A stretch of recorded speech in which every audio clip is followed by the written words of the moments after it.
Tai atėjus rudeniui tikrai turėtų pasikeisti mūsų augintinio kailio bei pėdučių priežiūra ir taip pat aprangos ypatumai. Visų pirma, rudenį taip pat kaip ir mūsų plaukai išsausėja, taip pat gali išsausėti ir mūsų augintinio kailiukas. Tai būtent todėl rekomenduoju rinktis itin stipriai drėkinančius šampūnus ir kondicionierius. Tai rinkitės tokius, kurių sudėtyje yra kviečių baltymai, pieno baltymai, taip pat šlapalas, kurie galėtų padėti užtikrinti, kad kailiukas būtų pridrėkintas, primaitintas ir išliktų švelnus.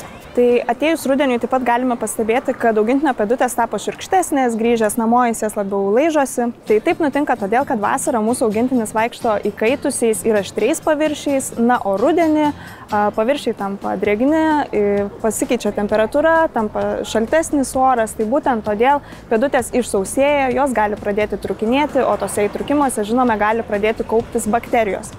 Tai būtent tam, kad apsaugoti pėdutes, rekomenduojama 10 minučių prieš pasivaikščiojimą jas patepti pėdučių balzamu, na ir taip pat grįžus nuvalyti pėdutes ir vėlgi patepti jas pėdučių balzamu, kuris padės apsaugoti pėdutes ir pridrėkinti jas. Na, o jei vasarą nerengėte augintinio, tai rudenį teks padaryti. Kadangi rudenį mūsų pasivaikščiojimus tikrai dažnai sudrumsčia netikėtai prapliupęs lietus, tai taip kaip atsimename pasiimti savo skėtį ar lietpaltį, taip pat reikėtų aprengti ir augintinį. Tai rengiant augintinį jūs ne tik sutaupysite laiko grįžę iš tų šlapių pasivaikščiojimų, kadangi kailiuko nereikės džiovinti, tačiau ir išvengsite tokių rizikų kaip egzema ar grybelis, kuris gali pradėti kauptis dėl perdėtinės drėgmės kailyje.